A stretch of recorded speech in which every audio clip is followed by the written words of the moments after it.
suster kan ini generasi pribumi pertama ya kan, yang dimana pernah dididik sama suster-suster Belanda ya dulu ya. Nah itu kan pasti disiplinnya tinggi banget ya suster. Itu gimana suster bisa disiplinnya tinggi banget kan? Dengar nggak ya? Iya betul. Dia bilang mengapa suster Alek waktu dididik suster-suster Belanda yang disiplinnya tinggi. Itu gimana suster bisa mengikuti? Di dalam CB juga ada disiplinnya. Iya. Dan saya mulai muda selalu di situ. Mengapa saya tertarik pada suster Belanda yang punya karakter tertentu? Saya tidak ada kesulitan untuk berrelasi dengan bangsa lain, ya, karena saya orang Jawa, tapi di dalam tugas juga banyak suku lain, sudah berbiasa berrelasi dengan suku lain. Ditambah suster CB kan banyak suster Belanda juga, dan kebetulan saya masih bisa bahasa Belanda, jadi hubungan agak mudah. Bersatu, hidup lain dengan kerja sama, hidup lebih, relasi lebih mendalam. Dan ini pada permulaan memang tertimbul gesekan-gesekan, tapi dengan kemauan yang dari dua belah pihak ini dapat diatasi. Dan ini sebetulnya kalau saya membuka diri untuk kultur orang lain, ini kultur saya sendiri tidak hilang, tapi diperkaya, disatukan dengan kultur orang lain, hingga saya lebih terbuka untuk apa yang hidup di antara mereka. Jadi lama-kelamaan saya tidak ada kesulitan. Tidak berarti tidak mudah, tapi apapun kan ada kesulitan, dimanapun, di dalam keluarga pun ada kesulitan. Jadi memang ada kesulitan, tapi kesulitan ini merupakan ya dalam hidup garam yang menjadi masakan lebih enak. Ya, jadi itu kalau ditanya ada kesulitan, memang banyak kesulitan, tapi ada dengan mereka terbuka ya. Orang Belanda itu ceplos-ceplos, ya. Jadi dengan begini saya lebih cepat mengenal mereka, dan ya itu saya merasa saya sangat diterima oleh kelompok suster-suster Belanda hingga sampai sekarang. Setelah saya mengantarkan mereka pulang karena kesulitan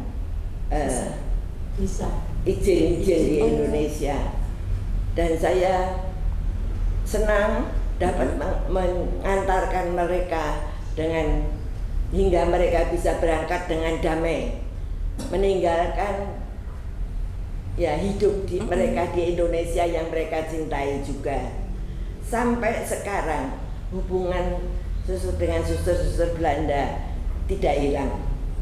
Mereka sering telepon, ya. Mereka juga sekarang sudah lansia, jadi yang masih bisa ada hubungan telepon teratur, ada ulang tahun, ada apa, kami masih ada hubungan. Hingga kadang-kadang aku pernah berkunjung di negeri Belanda. Suster-suster lain kok merasa kok lucu ya, hubungan dengan suster-suster Indonesia kok begitu akrab, padahal dengan negara lain itu tidak seakrab. Tapi Indonesia kan, hubungan Indonesia memang akrab, memang itu, dan itu yang dibawa ke negeri Belanda. Ya, negara lain mungkin hubungannya, andai kata Pakistan, mereka kan ada jarak ya antara pegawai dan bukan pegawai, tapi kami menyatu kami tidak pernah itu karyawan kita. Memang kita karyawan kita, tapi lama-lama menjadi satu keluarga. Itu apa? Yang diusahakan oleh BKK, ada relasi satu sama lain di dalam komunitas, lalu keluar menjadi juga sikap satu sama lain dengan dalam masyarakat, hingga apapun yang kami lakukan itu tidak masalah. Tidak ada rumah sakit, tanpa rumah sakit kami masih banyak hubungan dengan orang lain. Dalam komunitas ini karyawan kita 10 tahun, berapa tahun tinggal di sini, sudah sampai menjadi seperti keluarga. Jadi memang ditekankan di dalam kongregasi relasi itu yang dan menyangkut relasi, sampai tua juga masih bisa ada relasi, masih tidak bisa apa-apa, senyumnya masih menunjukkan relasi yang ada. Begitu. Apa kekasan spiritualitas BKK? Apa gagasan? Kekasan. Kekasan.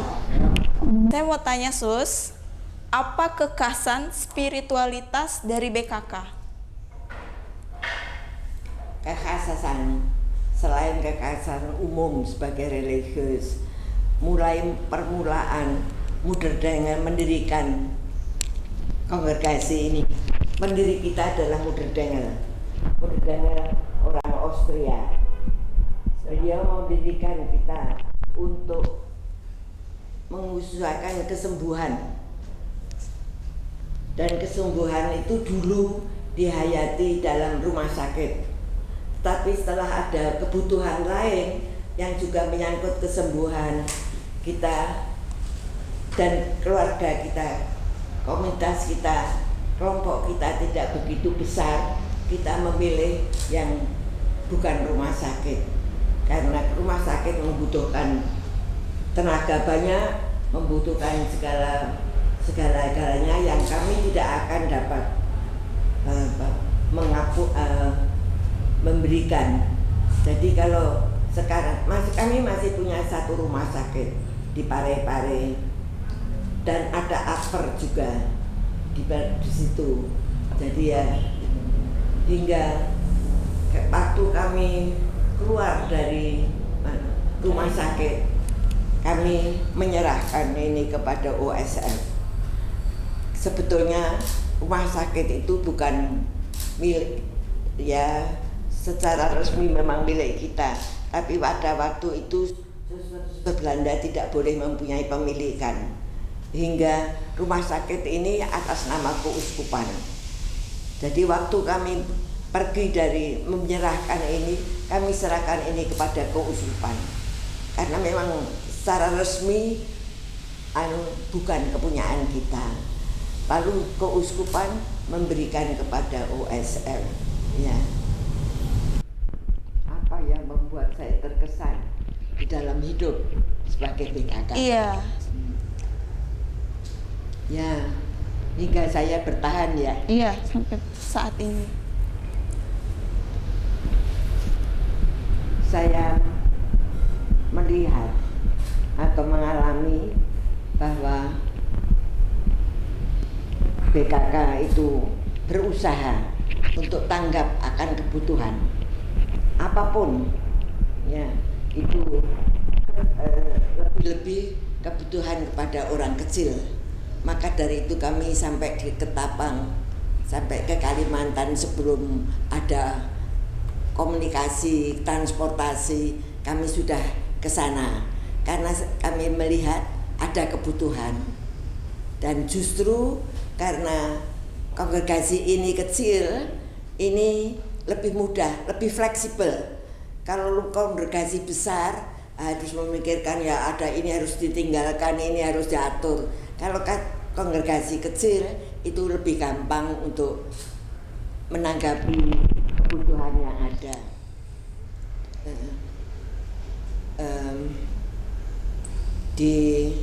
Sebagai BKK sebagai apa yang ditekankan adalah kegembiraan. Di mana ada BKK, di situ ada kegembiraan yang disalurkan kepada orang lain. Hingga gembiraan ini dibangun di dalam komunitas. Jadi kegembiraan dalam komunitas mau tidak mau dibawa ke yang lain, ya. Lalu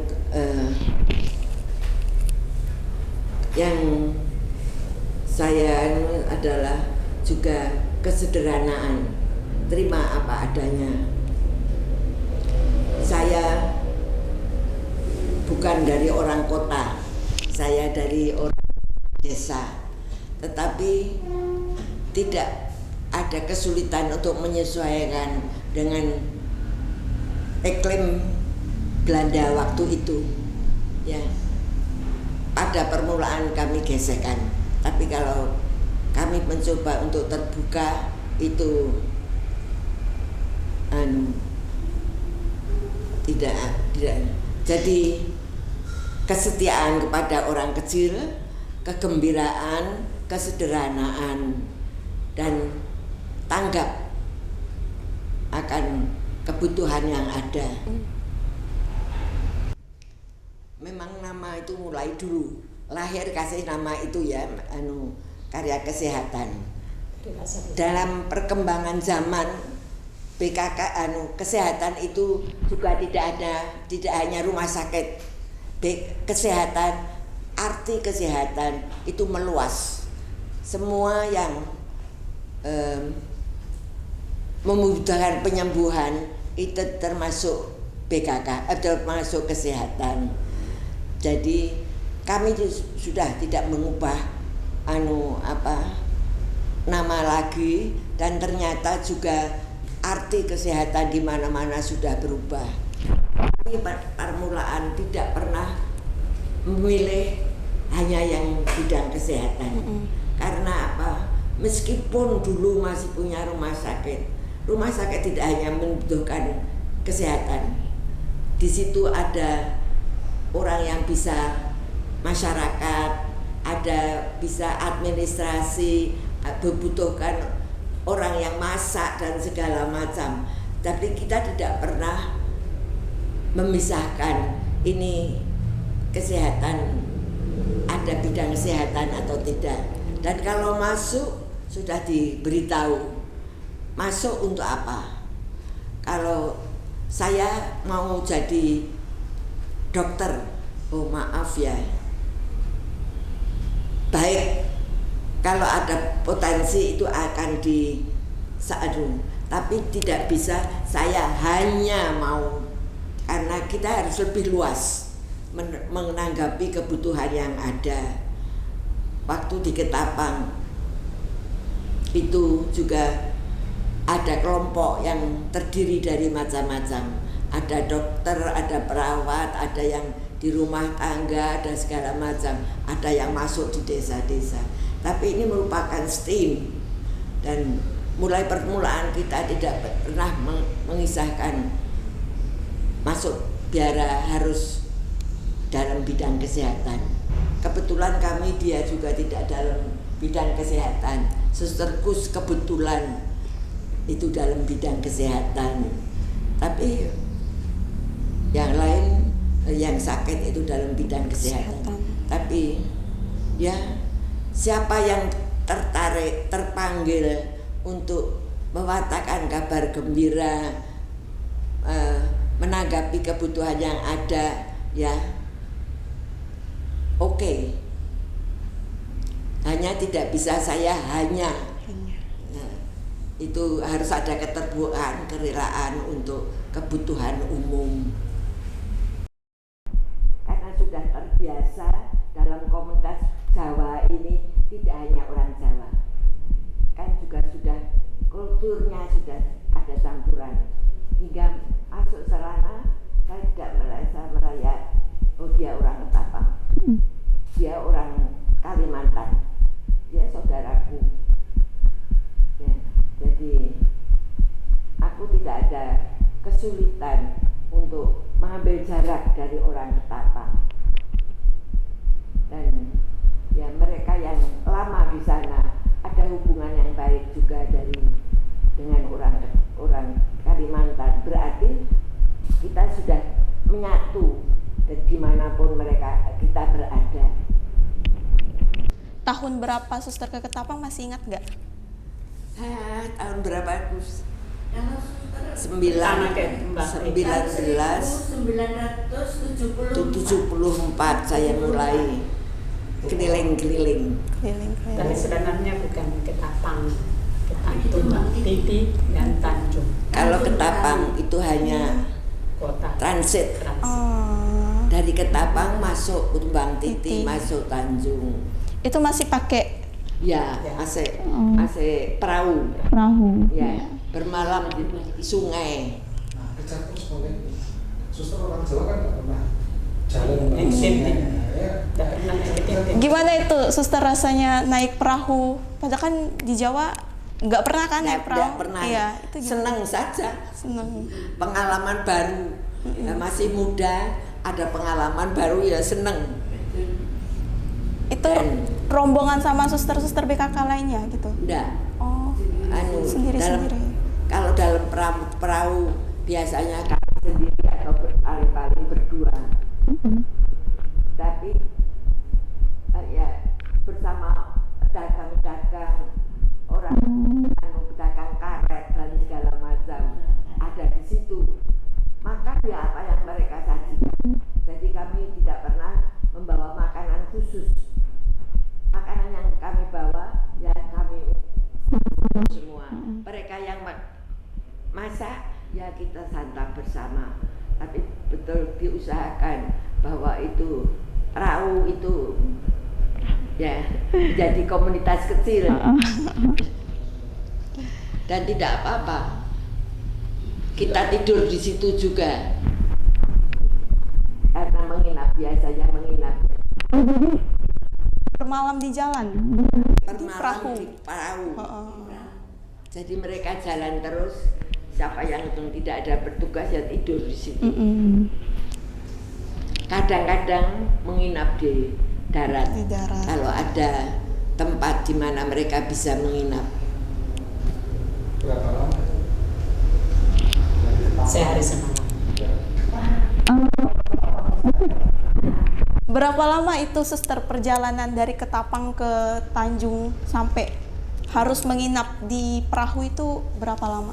Mungkin 2 hari sampai ke Ketapang. Sehari Lalu semalam. sampai Tumbang Titi. sampai ke Tumbang Titi. Lalu dari Tumbang Titi itu dijemput sepeda motor. Jadi bonceng sepeda motor sampai ke Tanjung. Iya. Ya. Tapi di situ juga kita ada hubungan baik dengan Bruder FIC. Jadi beliau yang menjemput kami dari mana tuh dekat situ dari Ketapang kami dibawa ke Tanjung. Iya. Dan ya kami tidak lihat lagi, tidak macam-macam menurut. Ada sepeda motor, ada romo yang gonceng kan, ya kita berangkat. Loh di sini kita memikirkan kok gonceng sepeda motor romo, kok ada macam-macam yang tidak layak. Kalau sudah masuk Kalimantan, ya itu hidupnya. Iya. Terima apa adanya. Dan juga kesatuan di Ketapang, di Tumbang Titi Tanjung itu erat sekali. Pengalaman apa yang menarik dan menantang, Sus? Bisa diceritain, Sus?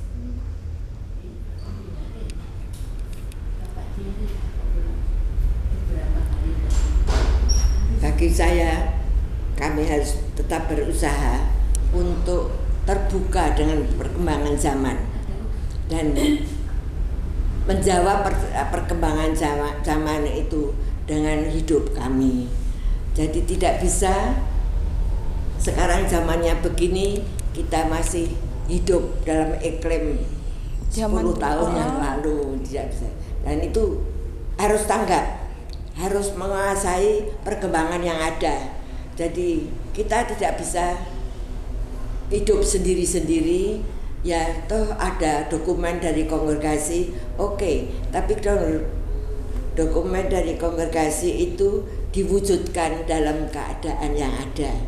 Jadi tidak mati di sini saja, tapi bagaimana diwujudkan dalam situasi yang ada, zaman yang ada, dan zaman yang begitu lama banyak sering berubah-ubah, membuat saya mengajak kita juga berubah-ubah.